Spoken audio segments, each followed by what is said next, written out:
Welcome to the Well Woman Show, where we interview women executives, leaders, and entrepreneurs. And you're listening to the Well Woman Show, where motivated women achieve fulfillment and well-being. You're listening to the Well Woman Show. Take time for myself by coming to things like Well Woman Drinks. To be accepting of myself no matter what. Step away from judgment as much as possible. You're listening to the Well Woman Show.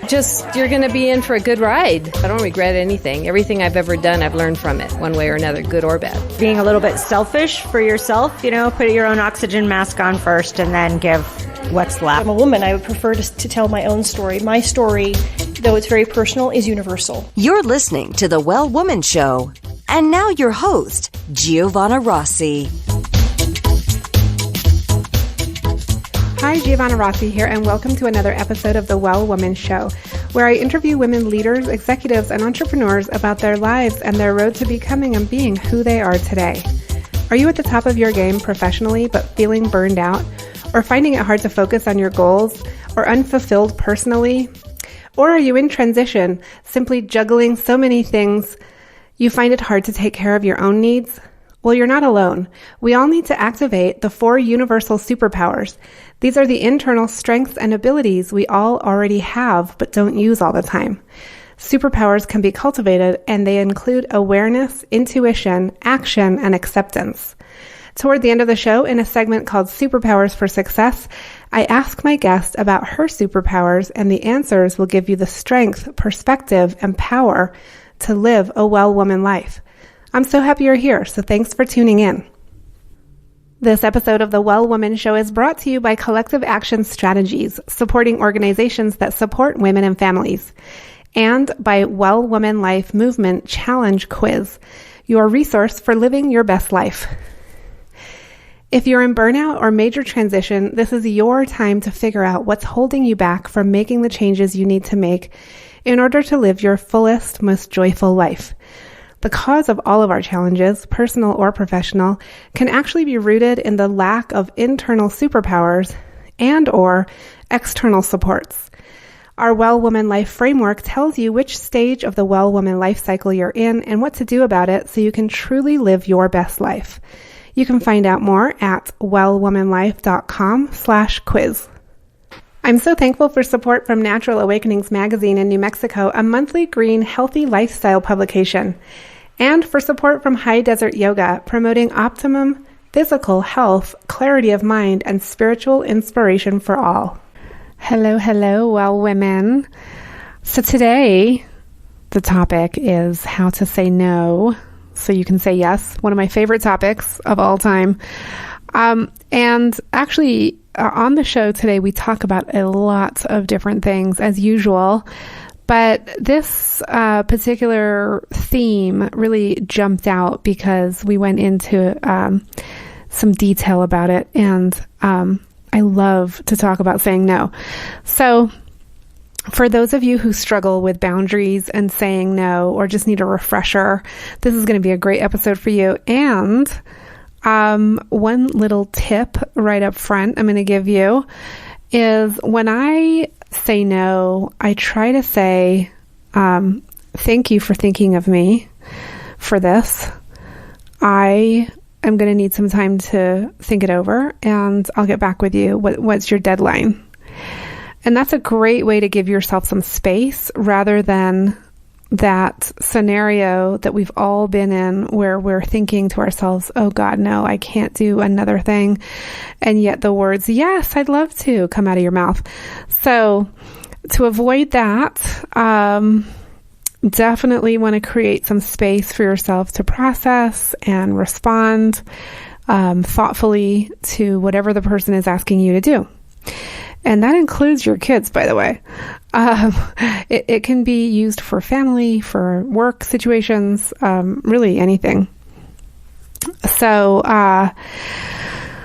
this is going to be a great episode. My guest today is Samantha Michelle, and she is a very interesting woman who is living in New York right now, but is originally from Canada, and just has an extensive background, and she's still quite young. And she's done a load of different things, including studying at Oxford, where I went to high school. So that was a fun little connection. She's actually a DJ and an actor. And so we talk a lot about that on the show. And you'll even hear me tell my story about being a DJ myself back in the day. So stay tuned for a great interview with Samantha Michelle. I'm speaking with Samantha Michelle. Welcome to the show. Thank you very much. It's very nice to be on the show. Thanks for having me. Yeah, I'm excited to talk to you. We don't often get to chit-chat with DJs. Usually I interview a lot of women entrepreneurs and leaders, and so this is going to be a nice mix it up a little here. And so, Samantha, what are you up to in the world? I did a little intro already, so people know your kind of bio, but what are you doing? What are you putting out into the world right now? Well, lots of different things, I suppose, is the answer. I sort of divide my creative work under 3 categories just to keep myself from going completely insane.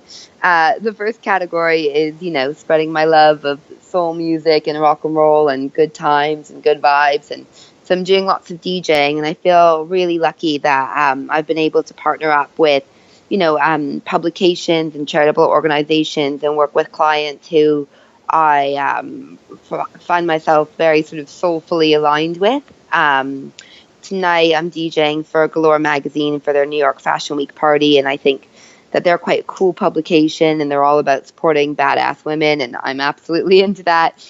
And then this weekend I go to Toronto, and I'm DJing for Artists for Peace and Justice for their Toronto Film Festival Gala. And they basically support education and well-being for youth in Haiti. So they're a phenomenal organization to be working with. Then when I come back to New York, I do some more DJing for the Morrison Hotel Gallery, and they're like an iconic rock and roll photography gallery. They were probably my first ever favorite art gallery that I fell in love with when I was a teenager. And the work that they present is really, really cool and really interesting. And Marcel, who's the gallery director, is just completely brilliant, and she curates the show so fantastically. So I just feel very lucky to be able to work with clients that I just completely back and get behind. So that's pretty cool. So that's what's happening in the world of DJing. Then I'm also a filmmaker, and I'm inching into production on a new short called In the Campfire Light, which is, I say it's inspired by Springsteen's Ghost of Tom Joad album, but when you read the script, the inspiration material it's not really at the forefront. It tells the story of a dejected ballerina dancer who kind of finds herself in this acting class in New York, and she encounters this acting teacher who's almost like a guru-esque character, and he's incredibly intelligent and incredibly charismatic, and he's schooling his students not only on how to become, the most dynamic and interesting actors, but also, how to become truthful, honest, and engaged living human beings. And she sort of falls under his spell a little, and it explores, psychosexual power dynamics and, the susceptibility of our dreams to the exploitation of bad people, for lack of a better term. I think it treats a lot of issues that are quite culturally relevant at the moment in a way that very much embraces the gray, which is what I'm interested in as a filmmaker. I think,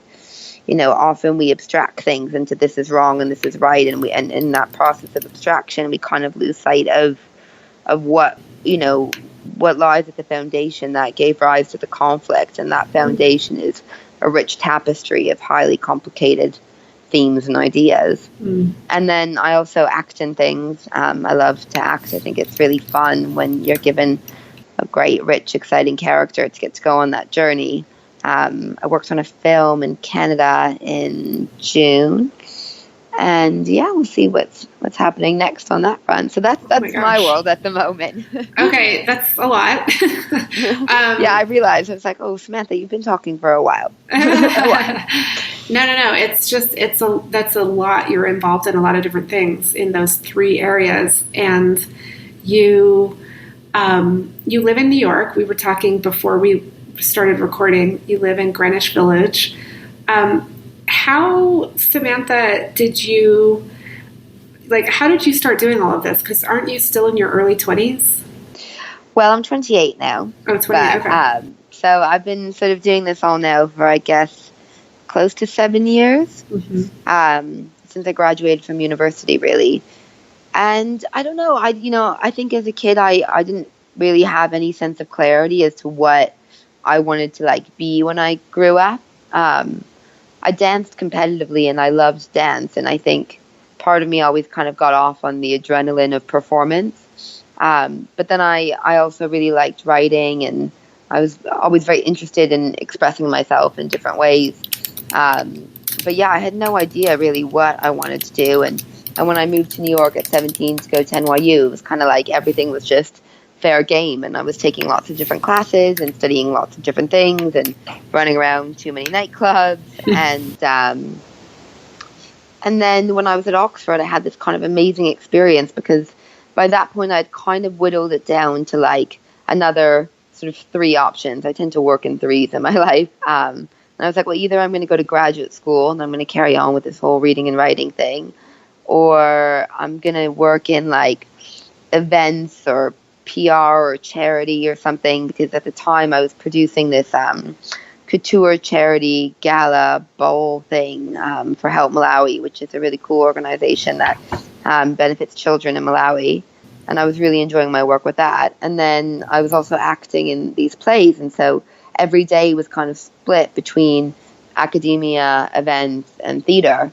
And not knowing anything about how difficult any of those industries or professions might be, I was just kind of like, well, acting seems to be the thing I'm enjoying most, so maybe we'll try that. Again, knowing nobody in the entertainment business, having no idea that the entertainment business was particularly competitive, I just kind of hopped in and hoped for the best, really. Okay, and so you didn't pursue a graduate degree, is that correct? I did not, no. And do you think you might still do that? Every once in a while I think about it. I would love to, I think. But because of what I ended up doing at NYU, I sort of built my own major within the College of Arts and Science. And so I spent my senior year doing independent study and working on this thesis that explores the role of religion in the rhetoric of U.S. foreign policy. And I worked really closely with this amazing professor who's single-handedly responsible for changing my life. She's passed now, which is pretty heartbreaking, but she's called Marilyn Young, and she was a hero of mine. And so I sort of had the opportunity to do that kind of work at an undergraduate level. However, I think going to graduate school would be pretty amazing. I would love to do creative writing, or I don't know. We'll see. One day at a time. Well, I thought that was interesting that you explored the role of religion in the rhetoric of foreign policy. What was your thesis, or what was your main idea there? So my thesis was called Playing the Part of Prometheus, America's Assumption of Divine Duty. And basically what I did is I bought this book that had, 100 of the most important speeches in American history, something quite simple. And I took a highlighter and I just went through every speech. And every time I encountered, rhetorical terms and Judeo-Christian ideology, like manifest destiny, city onto a hill, light onto other nations, acting as God's mortal hand on earth, I just kind of highlighted it and put a Post-it on it. And then I sort of mapped out a pattern of these ideological constructs and looked at how they fit within what was happening in terms of foreign policy at the time, beginning with westward expansion all the way through to Obama's regime, and just looked at these sorts of patterns and how various foreign political endeavors were contextualized and presented to the American public in, fundamentally religious terminology, and what that tells us about the psychology of, America's national identity and self-perception, if it could be said to even have such a thing. But I remember I wrote this 10 years ago now. No, well, 8 years ago. And I think the country, I think the country's always been a series of states, but I think in the last 8 years, the individual nature of the various states and political camps in the country have, the gaps between that all have only broadened. Yeah. And what about the last 2 years? It's an interesting time. It's a very interesting time I think obviously there's a lot of disgruntledness in the air, quite reasonably. I think it's a cool time because I think people are really getting in touch with their political identities, and are very keen to take action, and that's really positive. And sometimes things have to not go our way in order for that to happen. You know what I'm saying? Yeah, totally. That's really the only way I can look at it and to make any sense of it, because otherwise it's just too depressing. But I think that we are being provided an opportunity to take things in a different direction and to act differently. Yeah. And I think people are stepping up, and we're seeing that in women running for office, in such huge numbers this election cycle. I think it's a really exciting time for women. I think it's probably never been so cool in the history of, well, I don't want to say the history of the human race because I'm certainly no expert on that, but like in the history of a long time, I think it's a really, really cool and really exciting time to be female. And we're half the population, so it's going to be one hell of a party. Okay, so why is it such an exciting time to be female? Well, I just think, there's a lot of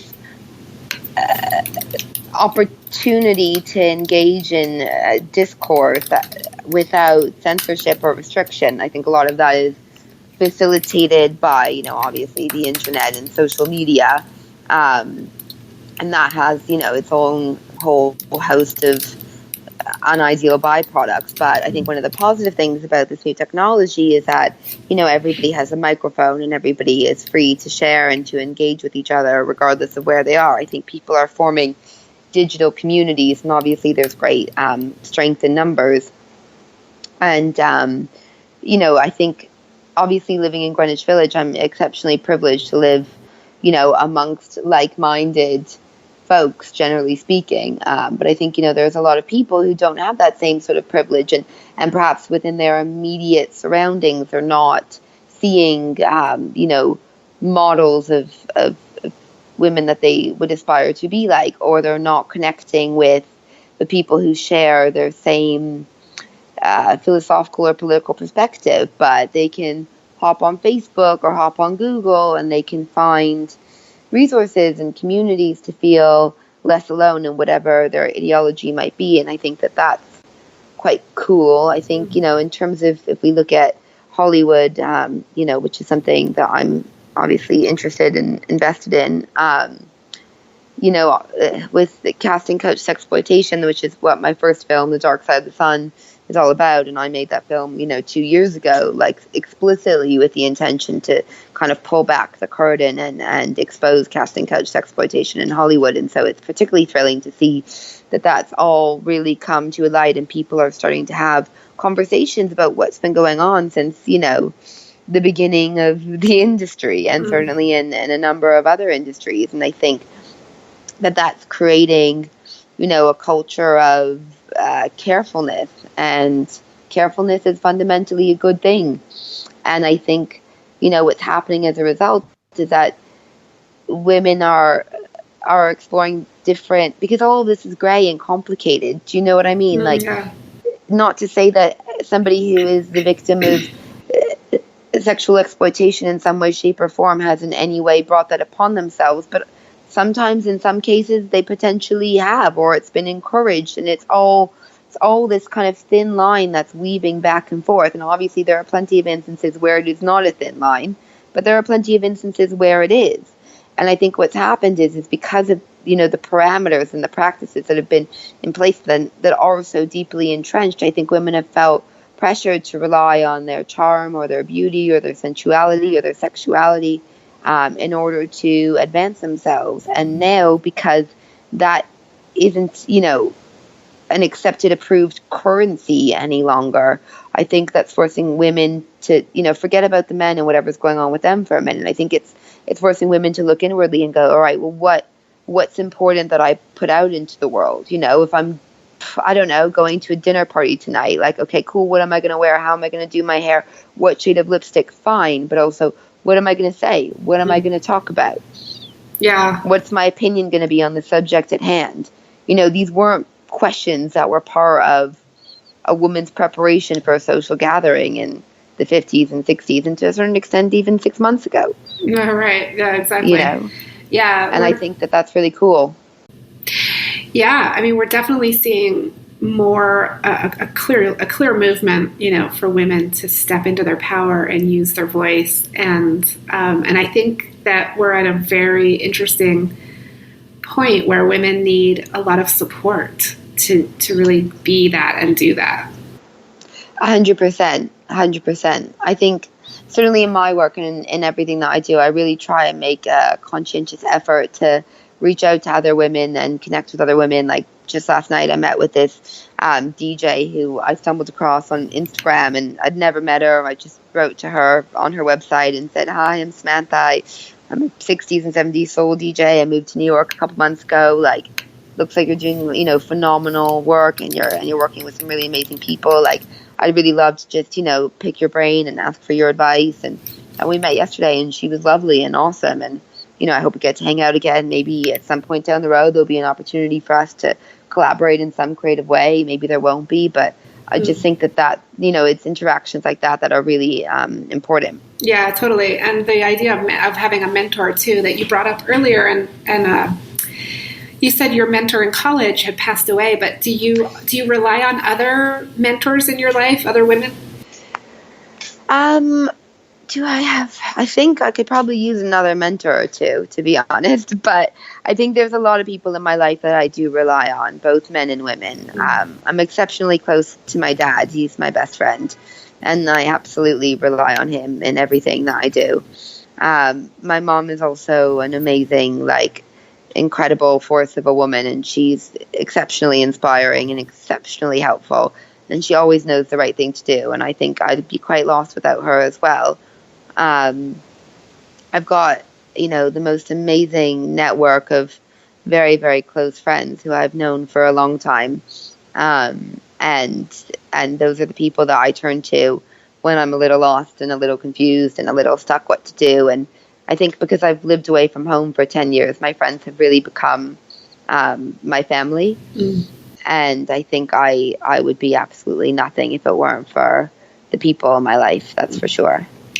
Yeah, it's so interesting. I speak with hundreds of women leaders and entrepreneurs, and the common thread that always ends up coming up is the need for a network of women and of support and mentorship. So 100%. Yeah. Community is everything. People always say, if you work really hard, you can make your dreams come true. But I think that's wrong. I think if you give and if you contribute and if you forge connections, that's when your dreams will come true. And hard work is absolutely important. But, and everything that I've ever hoped for in my life that's happened, from plays that I've wanted to make to films that I've wanted to make to, opportunities I've wanted to have, that's only ever been possible because of the kindness and generosity of the people in my life. Absolutely, without question. There's nothing I've done on my own. Well, and you have to be in a place where you can accept that, right? Exactly. And really be open to people influencing you and helping you and mentoring you. Yeah, there's this, Walt Whitman poem that is, probably one of the most quoted poems ever. And not butcher it. Hold on. It's in Dead Poet Society.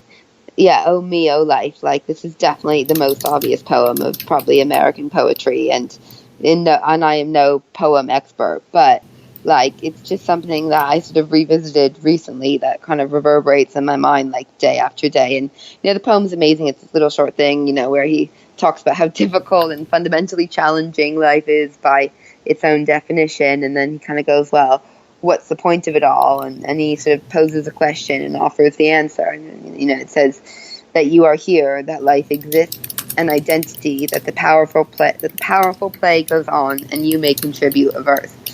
And I think that those last few words there are, it's like it's what sort of sticks through my mind day in and day out, like that idea of contributing. I think as ambitious people, certainly as creative ambitious people, where our hearts are so involved in everything that we take on professionally, you can get kind of caught up in pursuing everything that you're pursuing, whether it's, finding more gigs or making more films or making more money or gaining more followers or whatever it is that you're working on.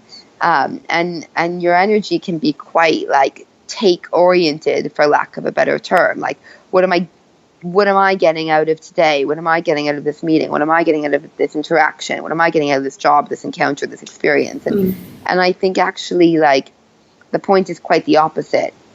And when you live your life in such a way where you think, okay, what do I contribute to every interaction, phone call, experience, opportunity? What can I give, albeit, possibly tiny? You live a much happier day-to-day experience. Well, yeah, and not only just sort of get through the day-to-day experience, but really start living your dream. Exactly. Yeah. Exactly. Yeah, I love that. So, Samantha, talk a little bit about your 60s and 70s soul DJ experience and what that's all about. Well, I love the music from the 60s and 70s. I think that there's just something about, I don't know, that time period, what was happening socially and politically, and, the way in which blues music was reinterpreted in England and in America, and that is just kind of completely magical. And it's my favorite music to play. It's my favorite music to dance to. It's what, I think gets in the blood and in the bones and makes the sort of magic happen. And so that's kind of become my specialty as a DJ and what I like to play. And I've been doing this for quite a few years, so I quite like to keep things interesting and diverse, and I like to sort of skip between different genres and move into a bit of early blues and kind of move a little later into some disco and some 80s stuff and maybe even a little 90s hip hop occasionally. But I don't know, I think the music from the 60s and 70s just makes you feel kind of amazing. I mean, it's the birth of rock and roll as we understand it.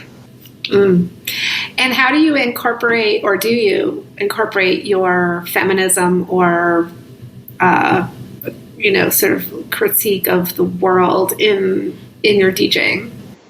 I think I definitely do. I like to sort of champion female artists, and I like to play a lot of, kind of lesser known female artists, or sometimes incredibly rare female artists. Like there's a girl called Little Denise who did, 2 singles in like the early 60s when she was 14 and 15, and she's amazing.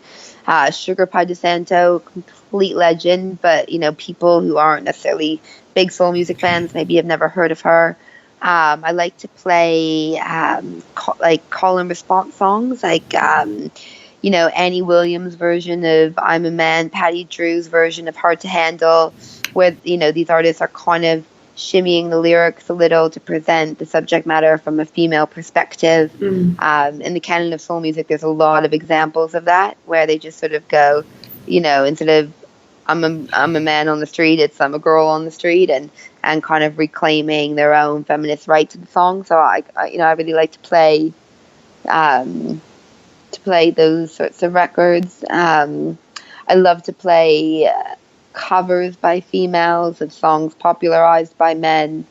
And I like to play artists that people have never heard of, or certain maybe haven't heard of in the kinds of environments that I'm playing in. Like, Thelma Houston and Mary Clayton, and these names might be obvious to some, but they're certainly not Aretha Franklin and Etta James, who are obviously the goddesses of it all. But I think it's sort of nice to make clear that there's a huge canon of incredible vocal powerhouse, female vocal powerhouses, and so appreciated.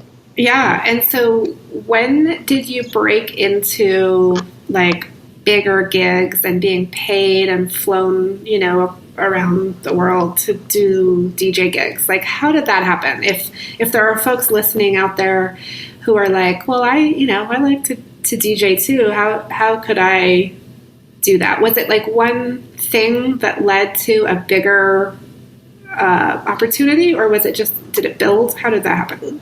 Do you know what? It's like anything that I've experienced creatively. It's like the ocean. 1 minute the wave seems thunderous and like it's rushing and something big's happening, and then the next thing you know, it's a bit calm, and then another wave comes. Like, my adventures as DJ started as a happy accident, and then I was kind of engaged in the grind of it, like doing gigs for free and playing back to back with friends who were teaching me how to use equipment and helping me figure out what my sound might sound like.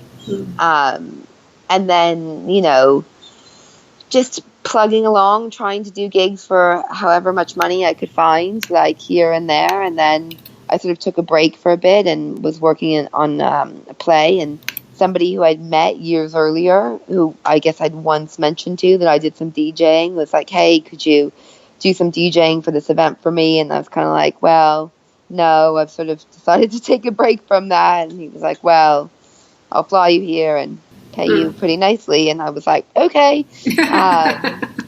And then, the guys who had organized his event really liked what I did, and they were like, could you do that for us tomorrow? And I was like, well, yeah, if you pay me what he did. And then, at the time I'd just written The Dark Side of the Sun, and I was very keen to make it and to make it straight away. And I knew I needed a little bit of money in order to do that. And so I'd sort of made the money that I needed to make this film over the course of these 2 DJ gigs. And I was like, okay, like maybe I should do some more of this DJing thing. And then, it was back into the grind of it all, and working 3-4 times a week for not necessarily big bucks. And then a big opportunity comes up that takes you somewhere, and you think it's all happening. And then, you go back to working 3 or 4 times a week for not a whole lot of money.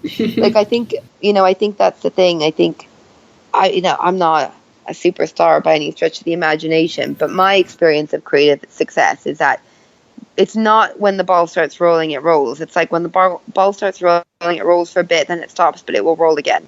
Right. It's kind of the narrative. It's not as soon as it starts building, it just builds and builds and builds, and it seems to build forever, and the next thing you know, you're on top of the world. Like, you climb for a bit, and then maybe it's like 5 steps forward, 4 steps back, right. 6 steps forward, 3 steps back, 1 step forward, 2 steps back, and all you can do is just like keep trying to climb, right? Yeah. What else are you going to do? Well, that's so and interesting. Not get discouraged, Yeah, keep going and not get discouraged. That's a big one that we could do a whole show on that. But I wanted to just call out something that I hear in what you're talking about, and I know is definitely something that I talk a lot about with the Well Woman community, which is setting boundaries and knowing where your own boundaries are, because it sounds like a couple of those big opportunities came when you had set a boundary for yourself. Like, no, I'm not going to do that anymore. I'm taking a break. And then lo and behold, he was like, well, I'll fly you there and pay you. And then, that created that opportunity. And then again with the next one, like, well, someone else wanted you to do it the next day. And you were like, okay, if you pay me the same. So setting those boundaries. Yeah, I think one of the big mistakes that I've made in my 6 or 7 year career across the board is saying yes to too much. Yeah. I think one of the things that I'm only learning now at 28, and I wish I would have known this before, and a very dear friend of mine, I think it's been an integral part of teaching me all this. It's like, no is a very, very, very powerful word. And, you have to be prepared to lose. And you have to, know that that's okay to lose. to just go, I'm not going to do that. Maybe I'm missing out. Maybe I should have done that. I don't know what else I'm going to do on that day. I might be sitting at home watching Netflix. But, like, I'm prepared to take that kind of gamble in life. I think for years I was so afraid of missing out on opportunities and making the wrong decision or pissing somebody off or being too big for my little boots or whatever, that I just I took a lot of stuff that I shouldn't have taken in every sense of how that phrase could be interpreted. And I just did things that I shouldn't have done and agreed to things that weren't right for me and made sacrifices I didn't need to make. And I think, honestly, only now am I going, do you know what? No. And it still feels new and weird. Like, just the other day, like, somebody calls me and asks me to step in and fill in and do this, this part in this play. And I'm kind of like, well, I'm sort of free, but I kind of have other stuff on. And I'm not really sure that this is all that creatively interesting to me. And then the whole thing was handled a bit weirdly. And then they called me again, like saying, hey, could you come and do this? And I just went, do you know what? No. As much as I'd love to, like, help you out, and I love being on stage and I love doing plays and I love theater and it'd be great fun to do a play in New York, like, nothing about this is right. Nothing about this is right. And I don't want to be in a situation where I have to get on the stage and be part of something I don't believe in. Like, I've done that before. Yeah. And it was, a big, big, big mistake. Well, and that requires a level of awareness and intuition and really knowing when to say no. Yeah, 100%. And I think, again, it's difficult because it's a balance because, on the one hand, you kind of, when you're starting out at something, you sort of have to do everything and take everything just to learn and get yourself to a place where you're confident. But I think that's what it is. I think there's lots of things that I wouldn't, I'm in different places in my different careers. I'm, like, as a filmmaker, things that are as embryonic as can be. I've made it like a handful of small films. I don't know what I'm doing. So I'm going to, like, be in my little booth, and I will go and, like, gratefully accept the opportunity to shadow anybody because I have so much to learn. I didn't go to filmmaking school. But as an actor, I've trained in half a dozen different conservatory programs around the world and, like, started a number of plays. And I'm not in a place where I'm gonna commit to being part of something where I just don't think the writing's very good and I don't think I'm gonna learn or challenge myself. You know what I mean? So I think it's good to just have a good sense of where you're at, not in terms of ego or acclaim or even your bank account, but just where you're at in terms of your ability to do whatever it is you're trying to do. And if you think you've got a way to go in terms of learning, then just say yes as frequently as you can. But if you feel like you're in a place where you can confidently do the job, because in every job there's always more to learn, then just trust your instincts and know where your boundaries are. Because so long as you keep moving, if you say no to an opportunity, like, on that day, you'll be somewhere else, and that will be where you're meant to be. Yeah. And you'll be grateful that you're not stuck in whatever you shouldn't have said yes to. Yeah, right. Yeah, no, that's good.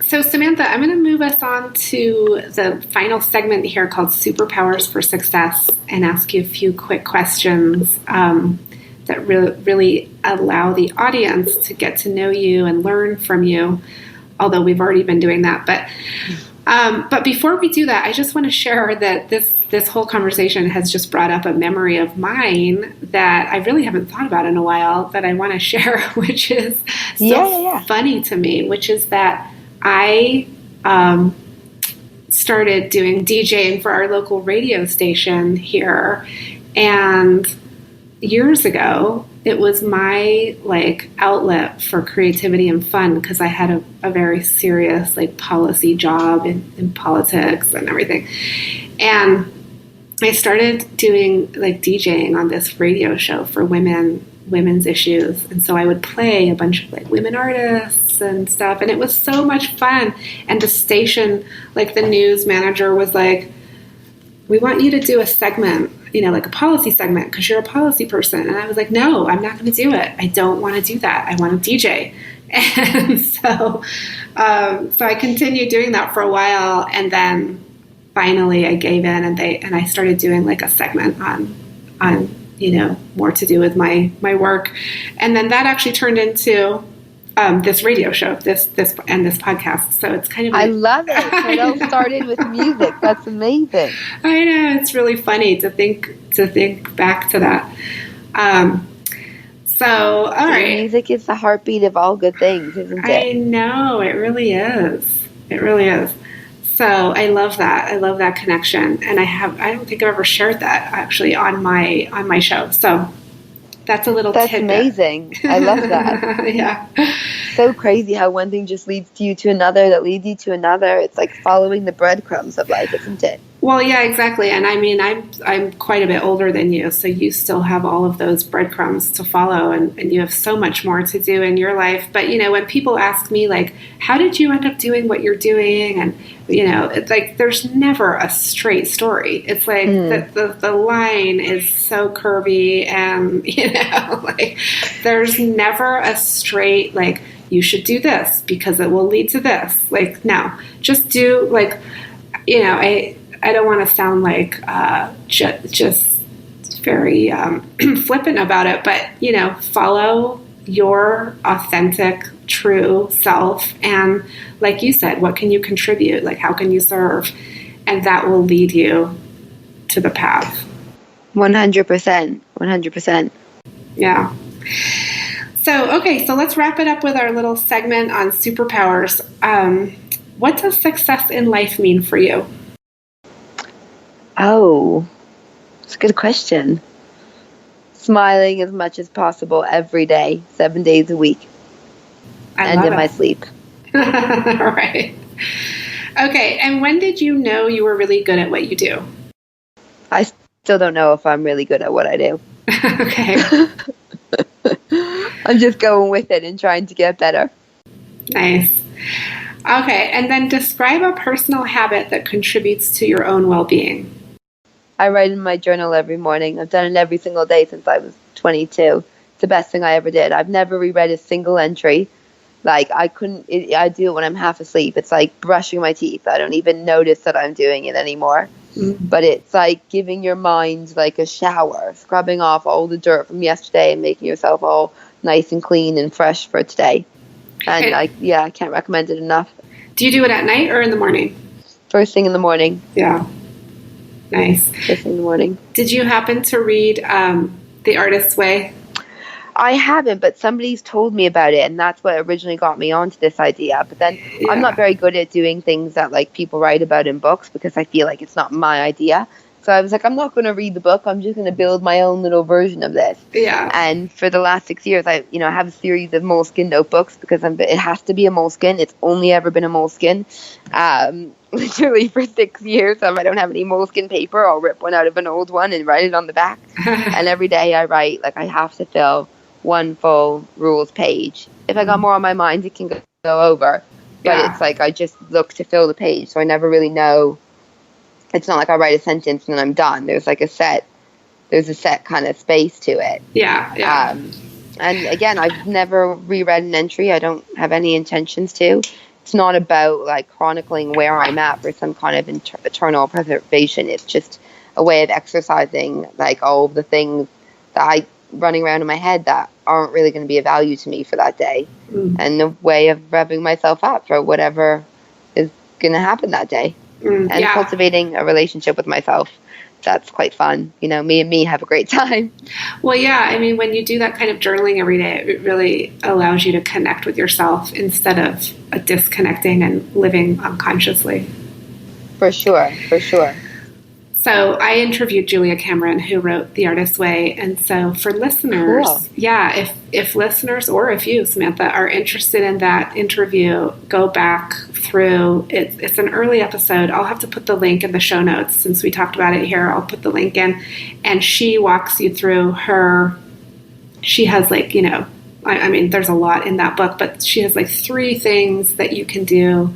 And they're really awesome exercises. One of them is journaling every day. Okay, so let me wrap this up here. What superpower did you discover you had only to realize it was there all the time?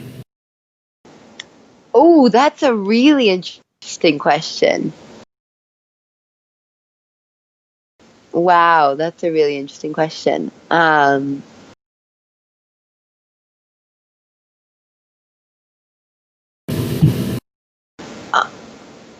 think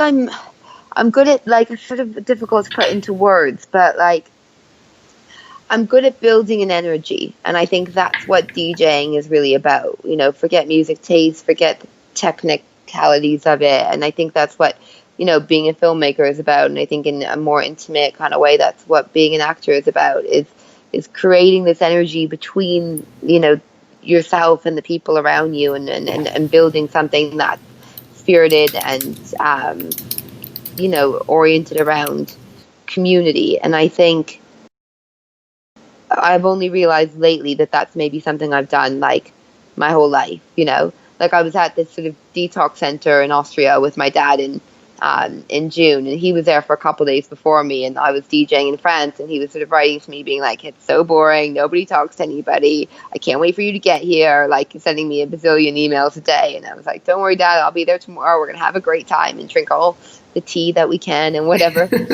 And I got there, and I saw exactly what he meant, because nobody was talking to each other, everybody was just sitting in their robe reading their magazines and drinking their tea.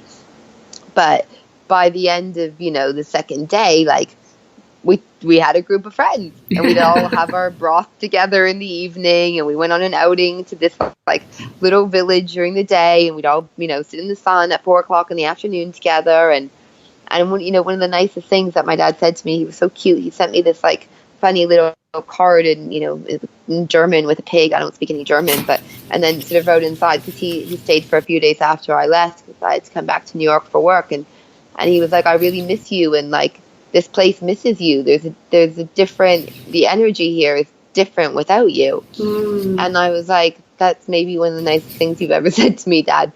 And then it sort of made me realize that maybe that's sort of one of the common threads running through what I'm involved with creatively, is that and then maybe this really also ties back to this whole you may contribute a verse thing, like, which is kind of reverberating around my mind in the moment. And maybe I'm just figuring this all out as I'm answering this difficult question of yours. But I think, you know, I think building that kind of energy around me, and then reveling in that energy, is kind of what I've maybe done my whole life, and what I actually am really passionate about doing. Yeah, you know, creating things that we can all feel a part of, even if that thing is completely immaterial. Yeah, I love it. Okay, and what advice would you give yourself 10 or 15 years ago? Oh. Say 10 years ago, since you're 20. Okay.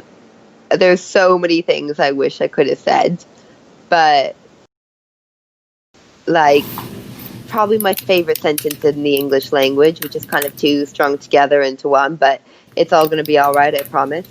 I think that's what I wish I could have just said to myself.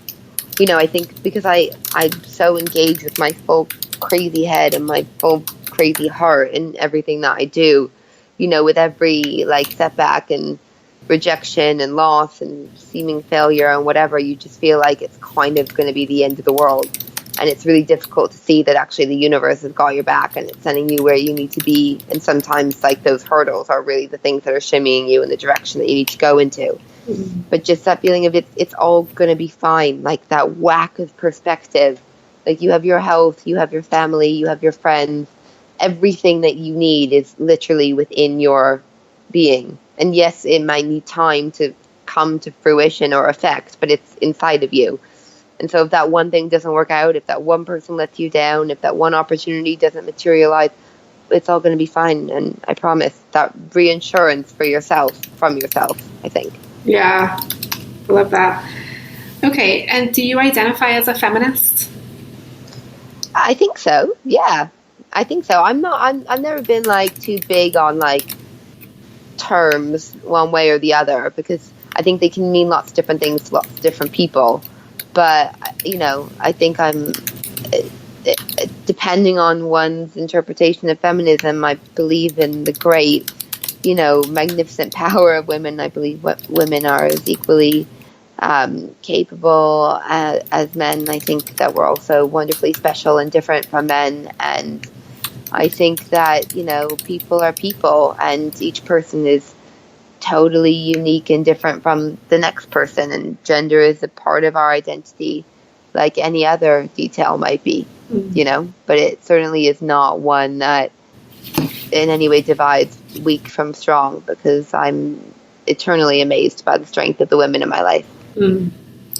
Okay, and last question, Samantha, what are you reading right now? What's on your nightstand?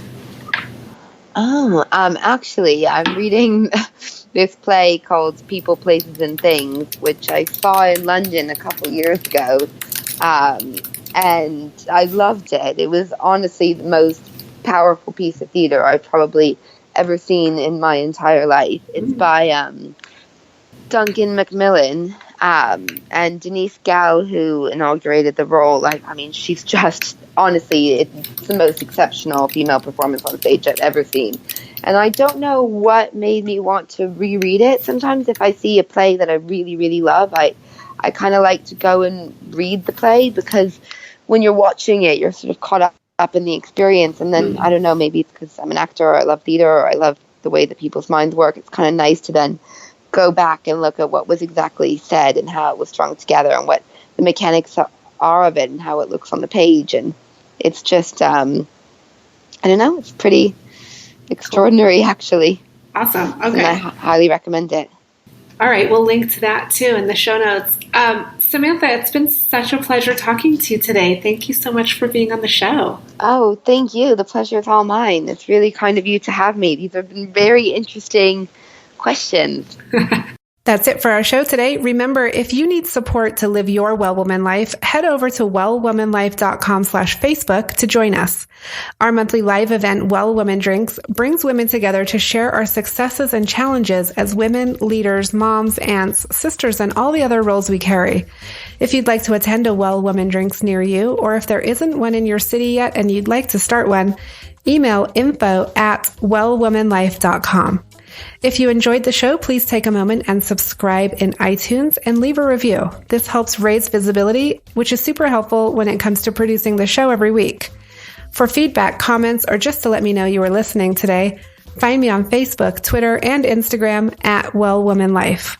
I'm Giovanna Rossi for The Well Woman Show. Until next time, have a super powerful week.